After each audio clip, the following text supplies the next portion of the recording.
Good afternoon, everybody. You can see there's some of you here already and the number is slowly ticking up. So we'll give you a moment or two just to let people come in. Me and Kaz were just saying it's really muggy where we are. Not in the same place. We are in different places, but it's very muggy this afternoon. I hope it's not quite as warm where you are. Yeah, and we were saying that there's like sudden change in weather is like giving us slightly different feelings, and we were both of that mindset. So Yes, very much so. Yeah. So I was saying I'm quite pleased that the thunderstorm that happened earlier on here has moved on. So at least I know that's hopefully not going to interrupt us. But who knows with the weather at the moment? If it suddenly goes dark and dramatic here, you'll know why. Okay, can still see the number ticking up, so I'll just give people just a few more seconds to come in and settle. It's also still the summer holidays, so we will send the recording round to people who are getting that last week off in the diaries at the moment. Okey-dokey, right. I think let's kick it off. And we've got a few introductory slides, so more people are very welcome to join as we go and won't miss anything. So let's start it all off. Thank you very much, everybody, for joining us today. I am Suzie Robinson. I am joined today by Kaz, and we're going to be talking about digital front doors. That's the topic for discussion. Just a very quick start, in case you don't know who I am Suzie Robinson. I've been in this space for over 18 years now. I am not looking forward to the point where it says over 20 years, which is going to come very, very quickly, I'm sure. I've worked in internal comms and in intranets for all through that time. I've worked with a variety of different organisations looking after their intranets and internal comms. I've had a lot of experience with frontline workers, and I've also been working since before the smartphone revolution. So a lot of my tech experience has come from those early doors, which makes me feel really, really old. So I've got a lot of experience in this space, and I'll be drawing on that to have a chat with Kaz today. If you don't know who we are, ClearBox Consulting is a small digital workplace consultancy. We help organisations of different shapes and sizes with their intranets, with things like SharePoint, with strategy, with governance, all of those sorts of things. Everybody who works for ClearBox has practical experience, so all of our consultants come from a practitioner background. We work in a very transparent way, hence the name, and we are vendor neutral. So although chatting with Kaz today, who is from Unily, we have no formal arrangements in place with any of our vendors that we work with. And we work with a large number of them, which means that we can assess this platform at space and also talk with them and work with clients and talk about different vendors with them from that kind of perspective of neutrality. As a quick reminder, today is a Q&A panel. So we have got a couple of questions prepared, but I'm hoping that we'll get lots through the Q&A panel. So do open it up. Teams has changed around for me, so please do have a look and see if you can find it. As you think of any questions, please do pop them up there, and we will interrupt the flow of our questions to see what's in there, and I will ask any that come from you as a priority over the ones that we have prepared. If you don't have any of your own questions, please still keep an eye and upvote your favourite questions, and I'll make sure that I put those to Kaz. So welcome, Kaz. Thank you very much for joining me today. Did you want to give a quick introduction to who you are? yes, so added this. You had the idea to come up with a slide, and this is this slide where I've added like a mix of personal and work stuff, and because I'm always a big advocate of like kind of crossing some of those wires, and when we've spoken in the past, it's like I think that adds a lot of value to like how I look at internet problems, and like especially in the space of like employee experience and culture, I think like it's all part of the same thing. That's why I wanted to add it both. But my name is Kaz Hassan. I work for Unily. Specifically, I look after like product strategy and market intelligence. I almost have like a very have worked in intranets almost my whole career. So I originally started with like digital workplace products in Ariba, and looking at Microsoft 365, then ended up on a SharePoint intranet project, and then kind of worked on a lot of like SharePoint solutions in the digital workplace, specifically focusing on corporate functions. So I work very closely with the internal comms team, the HR team, finance, as well as some others as well, legal. Since then, I actually interacted with Unity in that process where we picked an intranet solution, and then made the hop over. And then since then, I'm now in my fifth role or something at Unily. Like I've been around. So I started in the professional services function, then I was in product management, then I was in thought leadership, and now I'm like back in product, but more focusing on like innovation and strategy. I Suzie mentioned that I get to talk to a lot of people through our like podcasts and events. Interestingly, my experience with like interviews and speeches and insights and thought leadership comes very early. So when I was at university, I don't know if anyone's worked for a university before, but there's some like a really interesting dynamic between professional services staff and academic staff. So when academic staff give presentations, there's always a bit of tension there. So one of my first tasks working for that university as a younger employee was to like go to every academic presentation and give very detailed feedback to each academic about what they could do to improve. And so that kind of like shaped how I view presentation and interviews and thought leadership and insights. So I guess that's like shaped part of who I am. And then I get to tap in that a little bit when I get to interview people like Stephen Bartlett, Mo Gawdat, Fern Cotton, Emma Greed, about what they think about business culture and employee experience and communication, and being able to like tap into those mindsets and then try and like flip it for us essentially to like see like how we apply some of those insights and different points of views to our day to day. And yeah, I've got some other random pictures there. So like a lot of my friends are, it's really funny because at work, I was just saying before that at work, I'm known as like the most like casual, least corporate person at Unily. Whereas like in my friendship group, people see me as like corporate Kaz. So it's like, it's really interesting balance. But I love like music, drag, art. Yeah, and if you want to follow me on socials, I post lots of random stuff on LinkedIn, thoughts, comments, opinions, but I'm definitely more of like a video person. So I post a lot on YouTube, including a lot of like customer interviews, a lot of the interviews that we're talking about on the screen as well. So quite like a weird mishmash of different experience, but I love it. No, and what a great place to start as well, particularly for the world of internal comms, your origin story, as it were, with the university, and then all of the different interests as well. I think they all, as you say, they all pull together and give you a really interesting perspective to then bring to different clients. So you've mentioned there that you obviously you work for Unily, and you work with a variety of different clients. What sort of good stuff do you see regularly?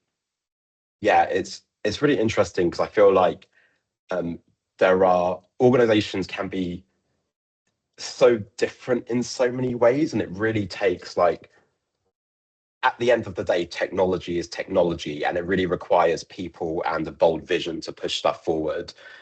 Some of the coolest stuff I've seen have been actually in the sphere of the digital front door, which takes like somebody looking to shake things up in the organization, unite technology, work cross-functionally. And Johnson & Johnson are one of the examples that I really think about, because what they have is this kind of like cross-functional team focused on trying to unite the tech, really trying to be focused on like, okay, what do our employees need to achieve in their goals, in their roles, and like how can we make the technology optimize that for those in their roles as much as possible. And I think the biggest difference between like the customers that we have that are like really cutting edge is ultimately based on like value creation. I think like people in internal comms and employee experience, it's like sometimes we find it the hardest to like articulate where our value is, especially when you're working with like finance or budgets or things like this. So coming up with like a methodology that is like informed by your employees and is clear on business value and stands up to scrutiny is probably the biggest difference. And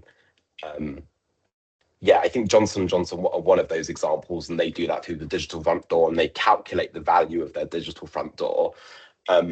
Outside of that, I also really love some of the like softer stuff as well. So I think especially in larger organizations, there's this idea that the larger you get, the more complex you get, right? Which makes sense on paper, but like if you can bring the technology together to simplify some of that complexity, break down those silos, help the organization move a bit faster, like that's where you gain the competitive edge. And there's some like really great examples, like British Airways, I think are a great example of that, where over the years there's been a lot of like strategy changes, and especially when the majority of your colleagues are frontline, are disconnected up in the air a lot of the time, the ability to pull through something like a pandemic depends on how quickly you communicate, whether that alignment really works, is it understood, do they act on it? And so those kind of like core communication measures is something that I think British Airways does really well. Okay, some interesting stuff that you've mentioned there. And when you talk about Johnson & Johnson, you mentioned that concept of the digital front door a couple of times. And obviously that is the topic of what we're going to be discussing today. And it is a topic that has cropped up again recently, I think is the fair way to position it. Would you like to explain that concept of a digital front door from your perspective and perhaps Unily's perspective as well? Yeah, so I think originally the digital front door comes through this idea of quite simply having a single point of entry for employees. And the need for that comes through this era of digitalization or digital transformation. I think like even when I started in the internet industry, and even in that first SharePoint intranet that I built back in the day, like the original aim was to create a single point of entry to simplify the tech stack for employees because it's complex. And so like that was like the original aim of that digital front door. And I think a lot of tech vendors, a lot of organizations had good intentions to build that digital front door, and the reality of how that looked was simple links out or basic integrations which would surface information. And actually, when you boil down what it took to create some of that, sometimes it took a lot of time and was costly. And so although it was all very well intentioned, did it really meet the aim of providing a single point of entry? It might have done to start your day, but like really it was just about like surfacing information and then going somewhere else and then sorting out whatever you need to sort out in a plethora of tools. And actually like the data kind of supports that, which is that like the amount of time it takes to toggle between different tools, the number of tools that employees are going through in a day is and has increased. So as much as a lot of us in organizations and at vendors wanted to create that vision of this digital front door, the reality of the data showed that it didn't happen for a lot of organizations. Yeah. Okay, so why do you think it's come back now? So there's a big difference this time, and the difference this time is I mentioned that like the original idea of the digital front door, right? We've got the idea. The way people were executed on that was to have simple links out to all the different applications, and that's progress, right? It's better than me having to sit here and think about, hang on, what tools do we have again, and looking in an email, right? It's progress, and so I don't want to kind of like undermine that progress was made, but the reality was there were simple links out and sometimes like very basic integrations which would surface that information. You go into another tool and do it. What if you're really looking to achieve that idea of the digital front door? It should be focused on action. And so just seeing things from different places is a value add, but if it's not where the real value creation is, and it's not where the real time saving or efficiency is.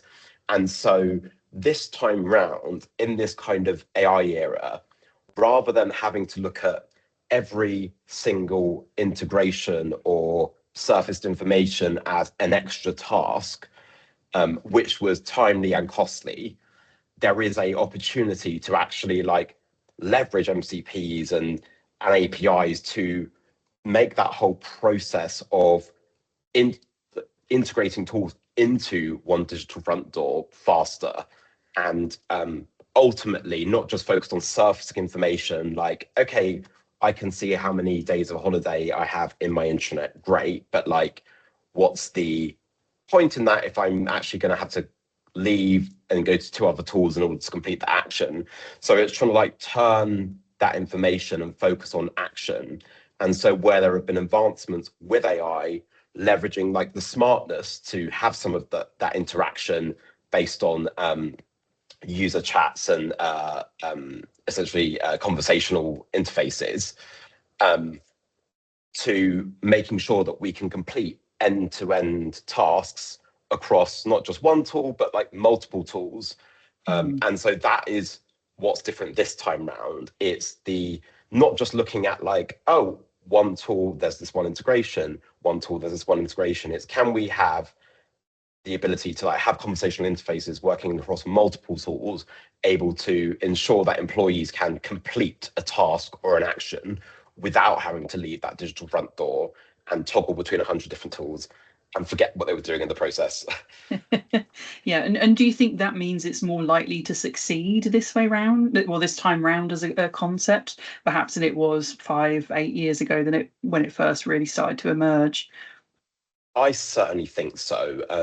I'm sure people have heard this like term of like the single pane of glass experience, and I think the like Unily has a Unily glass product which is aimed at trying to solve that. But like what I used that term in presentations 5, 6 years ago, and really what that meant was surface level integrations and links. And I think the difference now is that like not just Unily, but a lot of people are focused on trying to deliver on that digital front door mission. In fact, the Unily specifically it's like one of our main value pillars. So like when you look at like the direction in which we push the product, the decision making that we take and the prioritization that we take, that is one of the main things driving it. So and that's not unique to Unily.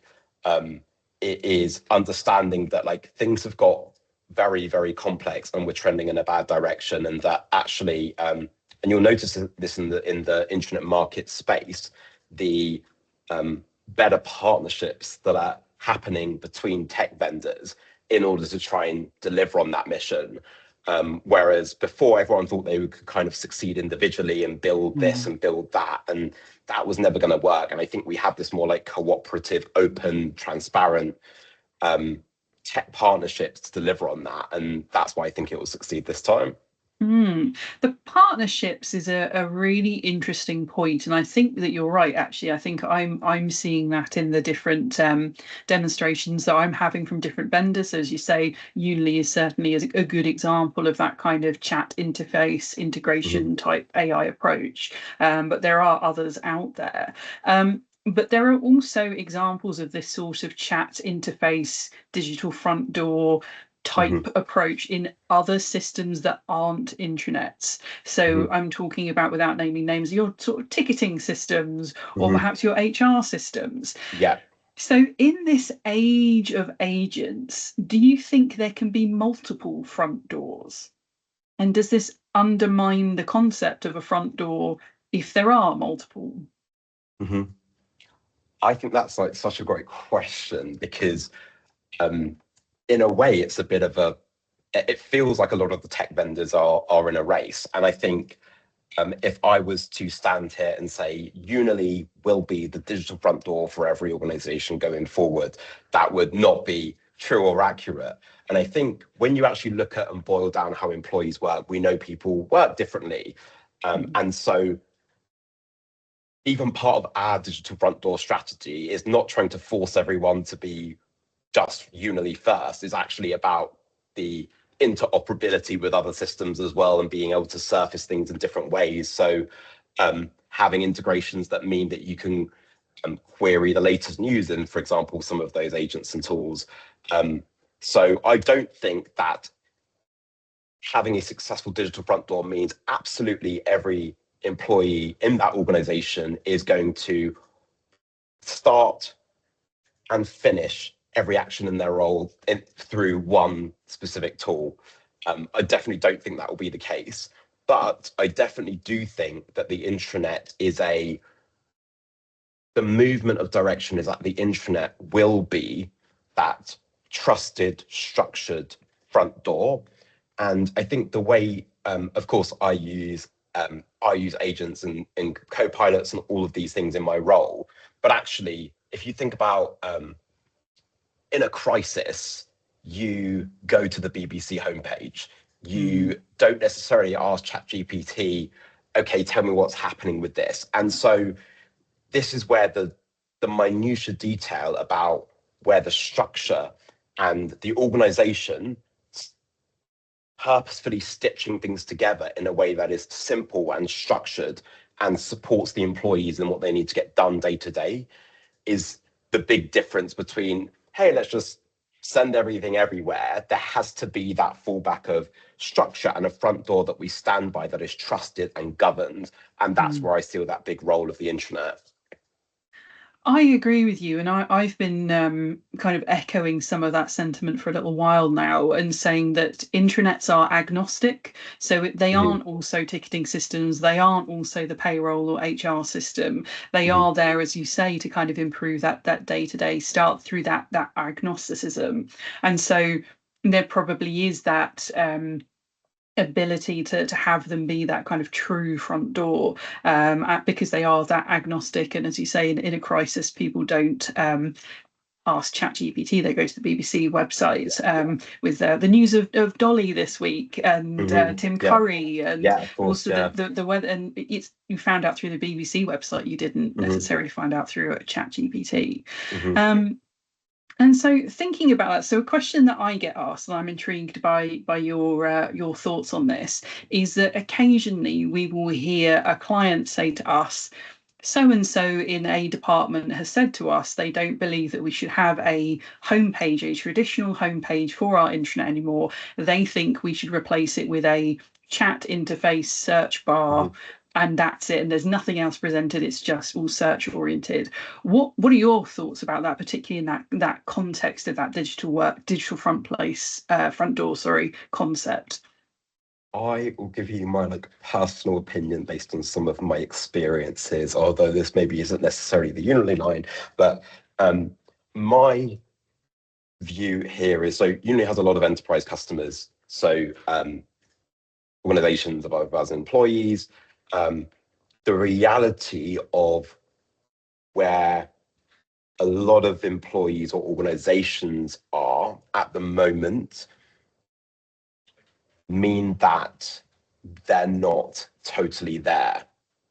There are definitely people in organizations that have really forward thinking, have bold visions, want to challenge this idea of how we should consume and interact with things. Even Unily is doing that in a product that we haven't even announced yet. But so there is definitely that way of thinking, but the reality of structured experiences at the moment, where we are at the moment, that's not to say that the interfaces won't ever change. At the moment, where we are is trusted, structured platforms. We as a product actually built an agent or an agent of agents focused to help internal comms people and to build, manage, govern that intranet experience. And I back that so much. I think it's built on a lot of knowledge. It's incredibly effective. It's productive, but we also get to give that to people and see how they use it and what they use it for. And you have those people storming right ahead and doing incredible things with it. But you still have those people that require more structure and support and changes in mindset. And this is like a gradual change period. And so the technology can storm ahead as much as you want, but the reality of people and change and complexity at the moment does require this kind of middle ground.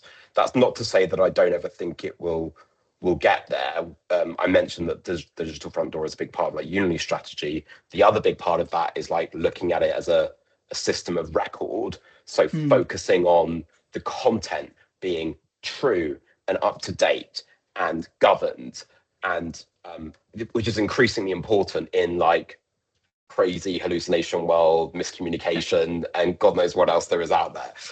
So like almost kind of both things can be true. I can believe that like we are moving in a direction where we might have different interfaces where we engage with and interact, consume content.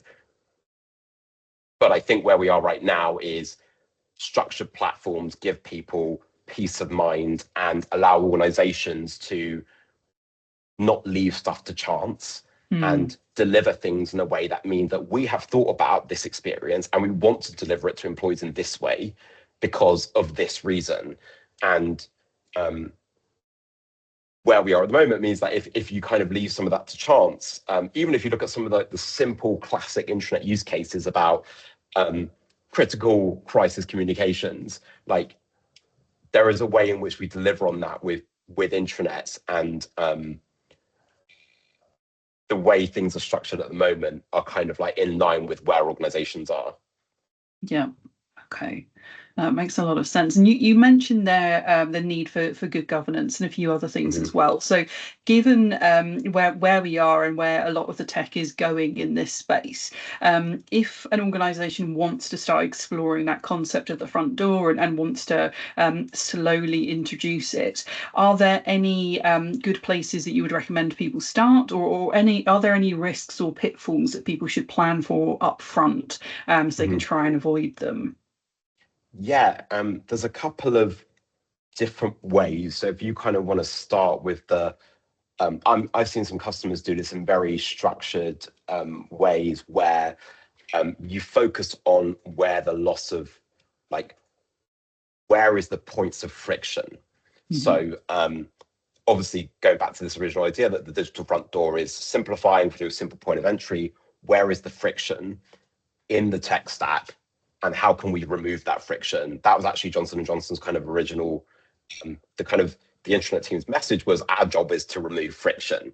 And so the way they started was to identify those points of friction. They did that through qualitative ways where you interview employees, you do focus groups, but they also did it in quite quantitative ways by looking at usage patterns, looking at things like time on task, and specific to their organization, they have a lot of kind of knowledge workers, specialists, SMEs, and for them, that time lost to administrative tasks was time lost in them to be able to deliver on their mission as Johnson & Johnson. So focusing on a lot of those SMEs and seeing where they were losing time to administrative tasks, therefore points of friction. And so their digital front door came, that they then focused because you can integrate anything and everything, right? So like, where do you focus your efforts? Your efforts should be focused on where those points of friction are. So that's kind of like a good place to start. Outside of that, you can, if you want to kind of start small, focus on starting with an intranet and seeing what people want and expect on it and what you can grow and up over a period of time. So Pearson are a really good example of this. You can have this whole bold, big vision, digital front door strategy, but like sometimes the reality of like the businesses at the moment is, okay, we need to get communication out. We need to make sure that people are reading it and understanding it and acting on it, right? And so this idea of trying to, this comes up before, but like this idea of applying a marketing mindset, what Pearson did was, when you're looking at this idea of like the digital front door and trying to create that digital front door, in order for that to be effective, you need to look at incoming talent, so new starters, and looking at, do they use it? Is it intuitive? Do they come back to it? And so what they would do is they would actually take a cohort every 6 months, put them on the platform, see, do they stray from it? If so, why do they stray from it? They would even A/B test some of those cohorts. So they would put like 2 different versions of those homepages and see like what parts they used, why, was the terminology clear, all of these things. You can kind of like, you don't have to boil the ocean straight away. You can start by focusing on simple use cases, getting I'm actually quite a fan of that sort of approach. And so getting that iterative feedback to make sure you've got this continuous like upward improvement motion towards that digital front door. And the final thing is, sorry, the third thing is that probably the single biggest stumbling block here is cross-functional collaboration. I see in a lot of organizations, every single department, if you ask them what the digital front door was, every department says something different, depending on whatever tool they were trying to push. And so you can have all the will in the world and have the right technology, but if you're misaligned internally, it becomes this uphill political battle where there's no progress and actually people get mixed messages and it's all complex. So like, for me, probably the best place to start is on aligning people that deliver on employee experience across HR, IT, IC, office management, operations, and I mean like being quite inclusive in that group. Because if it's just like one person with a bold vision, then great, but like you'll meet a lot of friction on that journey and it will cost you time and probably won't get the outcomes you want. Yeah, something we see quite a lot linked to that is where there's the perception that there is a gap and therefore something new needs to be introduced. And so we quite often are invited in and they want us just to have a look at the intranet as part of the digital workplace. But actually the reality is that there's a lot of repetition and duplication and mixed messages, and that idea of taking a cohort and introducing them through is a really really interesting one for getting that feedback, not just on the internet but the digital workplace as a whole. And I think you're talking about the digital workplace as a whole through everything you're talking about, which I think is something that some intranet managers sometimes forget, perhaps. I don't know what your experience is with that too, whether you see maybe people thinking about maybe just the comms side of what an intranet does, and so that's what they go shopping for, or they just want the community and collaboration side of things, so that's what they go shopping for. What do you see there, and what do you see work the best amongst the clients that adopt Unily well? Good question. So I think that and actually this links to like something I pop up in the chat, which was like really you should, and this is what birthed the whole digital front door mission, it should be focused on simplicity. And people kind of rebound. You get these kind of organizations that think, okay, let's get 100 different specialist tools for everything, and then you're like, oh, let's get one tool to do them all, and then they move around, the CIO changes, and then they go through this pattern. But I think at the core of it, delivering an effective digital employee experience needs to be focused on the business outcomes and employee and like removing friction in the employees' days, but trying to do it with more subtraction rather than addition. So like and how you achieve that will depend on the size of your organization, the requirements, the needs, the employees, the mix and diversity of your workforce, the locations, etc. So there isn't like a specific answer, but where I've seen it best is organizations understanding that their role is to stitch those tools together to simplify. And I think the best example of this is actually from like the consumer Uber example, like this idea of a super app. And so this concept has kind of been around, and I actually see the super app as, you know, a different synonym, if you were, of the digital front door. And the whole idea is that like Uber started as a mini cab app or a taxi app or whatever you call it wherever you are. And now I can do my weekly shopping on there. I can buy a ticket for a train. I can buy a ticket for a plane, and then some. Of course, that is not one single app, right? There is multiple powerful apps stitched together, but ultimately, Uber knows that it wants to drive, whether what you think about them or not, in this case, is irrelevant.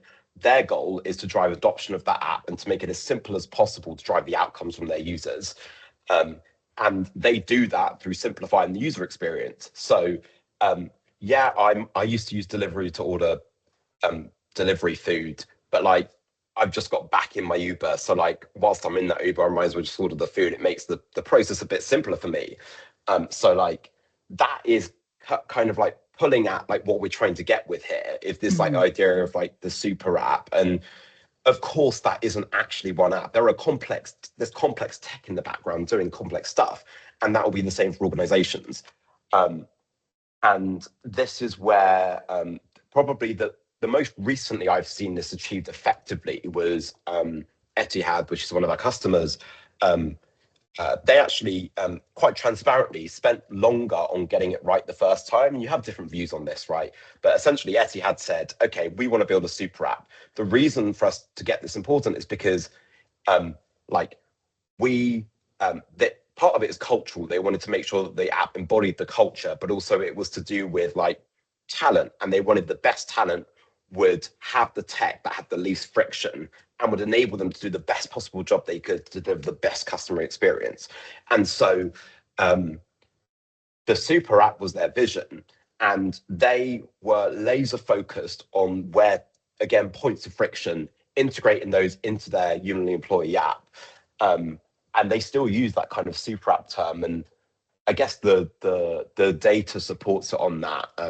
I don't have any content to send on this, but they're speaking at Unite, the conference I'm promoting in my poster, which is in London. But is this idea that like, so within a month, they got 98% of all of their staff to off their own back download their super app. And so this is the difference between leaving it to chance and an aligned, bold team really pushing something forward and taking an active role on knowing what outcomes they're trying to achieve and not settling for second best. It sounds like then you've mentioned that aligned team and the fact that there's a lot of complex things happening in the background, and that concept of the super app. I think there's something there around the friction with the different teams who have that ownership for the different tools, who each want to argue for ROI of their individual tool. Is there anything that you've seen? I think you mentioned, was it Johnson & Johnson had something that aligned back to ROI. Is there anything you've seen that make, which is a common question that we ask, is around the return on investment of an intranet and similar tools? When there is that friction that all these different tools want to be the digital front door, and they all want you to be using it as much as you can and be the one thing that everybody uses. But is there a way to have that kind of overarching ROI that actually says those activities are still happening, just not on your platform, but it's through something like Unily Glass or an equivalent? Yes. So but actually to peel back that question, there's like this interesting, to go back to the kind of like issue of like this cross-functional alignment. A lot of, in my opinion, a lot of what's to blame there are like tech vendors, if I'm totally honest, because of course like everyone has their preferred and they'll all be in their favorite department's ear, and IT will of course be pushing a service management tool, and HR will probably be pushing a HRIS tool, and so on and so forth. And this is where like the focus on the end employee needs to be front of mind. And because any tech vendor can make any argument that they should be the best because of XYZ reason and be that digital front door. But like, this is where if you're the question you're asking ourselves is, will the ROI of this specific platform go down if I implement this? Then that is the wrong question. The question should be, do we understand our employees, the outcomes that they're trying to achieve, and are we getting better outcomes faster because of our strategy? Whatever tech that takes you to, fine. Obviously, with my Unily hat on, I would say, and do you know what, as an intranet, and you mentioned the intranet is like a good agnostic tool. My other hat would say, great, here we are. But like, ultimately focused on those employee outcomes has to be the right thing, and you should probably make those decisions irrespective of any tech functionality in the first place.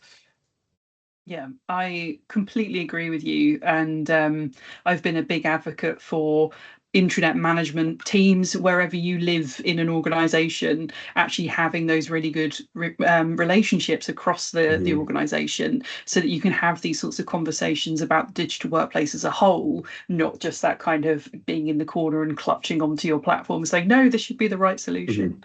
And a client we worked with recently had a really nice analogy, which was an employee, if they want to cross a river, they want to get from one bank to another, they don't care how that happens, they just want to get there. And I think a lot of what we're seeing now with the advent of AI functionality, that kind of agentic or chat-based solution is a way to achieve that for sure.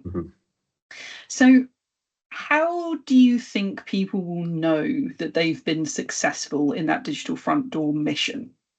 I mean, the simplest, I will renegade on something I said earlier, which is that actually there can be multiple touch points and you'll never be able to have absolute control over every endpoint for employee. But part of it needs to be about like adoption within that platform. It's not to say it needs to be the only adopted platform, right? But it has to be at a base level. Do people know and go to this tool? Is it a trusted digital front door? That's, I think, looking at those sort of analytics, but then also focusing on the more like complex analytics is, can we measure that action has taken place because of this? And that's where sometimes it can become tricky depending on the analytics you have available, but it has to be focused on like looking at whether you achieve the business objectives that you set out. So looking at, so if, let me take an example that I think is quite forward thinking. So if I look at, for example, let's say Wipro actually. So like Wipro, another one of our customers, again, this kind of like digital front door strategy, but the reason they brought it in wasn't necessarily to do with friction like Johnson & Johnson or Etihad were. Theirs was to do with, they have a lot of employees based at customer site. And in order for them to do their best role, there has to be a relationship between the employee and Wipro, and one which is a trusted relationship, which inspires loyalty, where they are able to cross-sell, they're able to deliver the best knowledge to their customers, they're able to really understand that. And so it's not to say that friction can be the only way in, at the points of friction, and that which actually Johnson & Johnson do, they literally measure reduction in time on task. There's a cost per seat that easily equals a cost that you can quantify, and that is how they prove they're successful. But in this other way, Wipro were focused on like, okay, we as a business want to reduce turnover because we want best-in-class employees that are loyal and deliver great customer experience, and we don't do that through a revolving door. Part of that is some of the like classic intranet use cases that we come back to, but like reducing retention. And so I think as long as you understand like what the business challenge is and the strategy, how you deem that successful can differ. And I've actually got some good examples. I can maybe we send them in the follow-up or something. But for me, it's like, rather than me tell you these are the three measures and that this is how you have been successful, I would rather be like, here are three contrasting examples that I deem successful. They have three different measures, and hopefully it inspires you and helps you like hone in on where you think the value is for your organization, because it won't necessarily be the same. I think that's a really important point. Organizations are different, and so what is a good performance for one organization may very well be different from another. There is that difference there. In the Wipro example as well, there's kind of one of the looking at like the consequences of the digital front door. If you're like someone in the room and you're like, I'm an internal communicator, that's my remit, and of course I want to deliver a digital front door, but like the reality of getting that cross-functional alignment and executing on everything we've been talking about seems a challenge.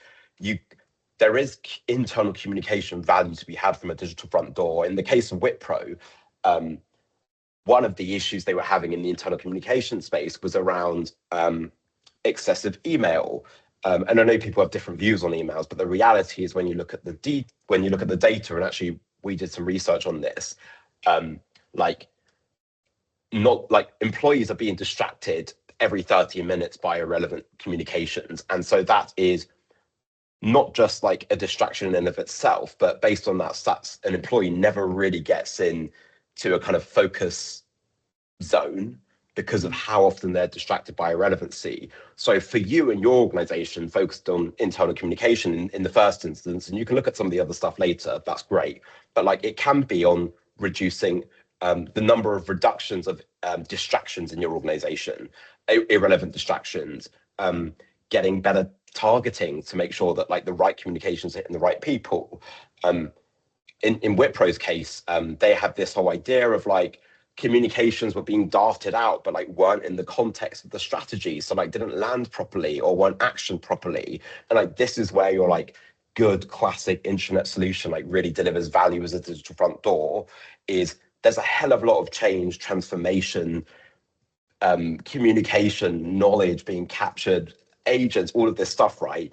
The intranet in its core form with effective internal communication and audiences is solves for that original challenge. And so there is loads of great stuff that can add above and beyond that. But like focusing on like what we're good at as well, there's still a successful digital front door to be built with a good internet.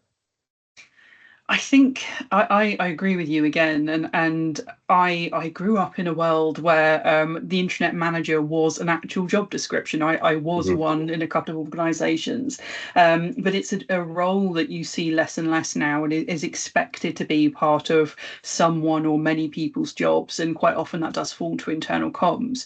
But I think you've got a really interesting point there that in the way that a few episodes ago I was speaking to Lisa and Matisse about accessibility, that if you improve standards of accessibility on the internet for people who need it, actually what you do is improve the overall standards for everybody. And there's something there as well, that kind of looking at your own role, even if it is internal comms, to then influence the entire platform. And it sounds like there's some really good examples of people who are in internal comms but have that broader view and care about things like search stats and governance, which are the less sexy parts of running an internet and this sort of platform, and running events and other internal comms activities, but are still really important to the overall success of a digital front door tool. Yeah. Good stuff. Right. Okay. So changing gears slightly, because we're coming to the end of the session now. So you have interviewed a lot of quite fascinating people across your podcast, but also at the Unily Unite conference at the time that we're recording this and talking. It'll be the end of September of 2026 is the next one. Who has stood out to you from the people that you've spoken to, and why? So obviously, you know, I love an interview, and like one of the things that I like about interviewing is kind of like the gray area. Like you can like agree every question and people can have an idea of what's going on, but like for me, the more I can like be in that moment and pull on a thread of something I didn't expect to hear, the more likely I am to like pull out a unique insight and something that is like genuinely thoughtful and unique. And I know he's not super popular at the moment, but like Stephen Bartlett is someone that he's one of the only, if not the only celeb I've interviewed that never asked for the questions up front. Interesting. This leaves for me as an interviewer means I pretty much have free reign.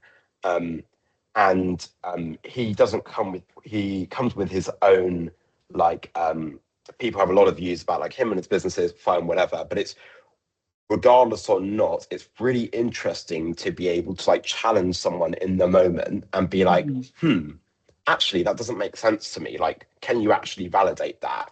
And one of the questions I asked him was like, there's a fine line between cult and culture. And like, where is that line for you? And why? And I won't try and like bastardize his answer because you can actually see that in the interview. But like kind of like what he starts to bring out here is like essentially like classic things about having a strong vision, mission, and values, and making sure that people are aligned on that. You know, that's not news to anyone in this room, but like it's really interesting to hear that from an outside perspective and see how someone like him computes that in his brain and tries to deliver on that. My other example, obviously Stephen Fry was like a really compelling keynote vision is on AI, so very topical. But for like the kind of like more internal comedy person in me, I did this interview with Emma Greed, who is like co-founder of like Skims and Good American and some of the Kardashian brands. For me, as an interviewer, there's something about like, so the second before that interview, I only met her about like 5 minutes before. We had like one prep call, but like 5 minutes before. And I was like, this is the context of what the audience are just going to hear. And it's about how we help our organizations move faster. And so like you have disruptor brands. So for me, say whatever you want, but like I want to bring out and inspire people in corporate workplaces to understand a bit of that magic and how they can apply it. Anything outside of that, we're good. And she was like, yeah, got it. And then we literally sat down, and then from the first question to the very end, there was such a cohesive story that elevated. I think if I just stuck because there were like approved PR questions, which I was supposed to stick to. And I think if I just stuck to them, it wouldn't have been the same. And yes, I did kind of like make sure that like we hit the road night and there's like broad spectrum of stuff, but there's something to be said for, and a lot of you will do this in like town halls and stuff, when someone really knows what they think and have an effective story that they can articulate well and evidence well, there's like no substitute for that. And there was something like quite magic about like just being able to pull this really cohesive story with one clear outcome, but being able to do it in such different ways. It was like sparring in a way, and I love that. Oh, I guess we can send this after as well, because that's probably my like ultimate favorite one, I would say. And it's like very, very focused on internal communication and employee experience and business culture. Skims did this like really interesting campaign where they got their employees involved in the advertising, and you kind of like see like, okay, like how culturally did that happen? Like, did that create issues? And there's really interesting points that you can apply in your roles from what she says. Yeah. So thinking about that thread then, and that sparring approach to interviewing, if you could interview anyone, who would you want to interview just because you'd love to interview them? But who would you like to interview because you think they would be an interesting challenge to interview? Oh, that is a great question. So, there's like, so my best friend is only a drag queen. Part of me loves the idea of knowing someone like so in depth to be able to find the gaps and for them to get the best out of themselves. So that's kind of my like personal answer. I I'm really into this idea of like how we take outside voices from business and apply them like insights. And I have a lot of creative friends, and I think that like probably where people in this room think that's not a good person to interview, there's going to be no insights for me there. I would think, there's something I can hook into there. And whether that's Kim Kardashian or Lady Gaga, which might seem like ridiculous suggestions, but for me, like I've done a lot of interviews, and when you know someone very well, like even in all those interviews that I spoke about, like I didn't just rock up on the day and ask a few questions. Like I will see them interviewing, I will watch videos of them being interviewed and work out like what are they strong on, what are they not strong on, where are maybe they're like tricky points. And so like if we really trying to like push our organizations forward, everyone's looking at their own competitors, and we look for Apple examples and all of these things. Great. There's millions of those, and those are business bros on LinkedIn talking about them. Great. But like for me, if you're really looking to like take something, build something unique and different and really be innovative, that is going to come from something a dot outside of your space. And that's why I would say those sorts of people. Yeah, and as you said, you can apply that internally as well. There will be people in your organization who probably have fascinating perspectives, or very senior people who always talk about their topic, but actually if you get them onto a different subject, you can bring them to life and make them a part of the culture a lot more than perhaps their perspective or their positioning would imply they are. Yeah, well, when I had you on my podcast, we spoke about Drag Race, we spoke about Dungeons and Dragons, and somehow it got back to Intranet. Oh, but like it was like part of like the for you, it was like that inquisitiveness about like understanding people and your experience with that. And for me, it's about like kind of like removing the mask and like the kind of like rawness and authenticity, and like that's kind of where it comes about. But like agree, I think it's just super interesting.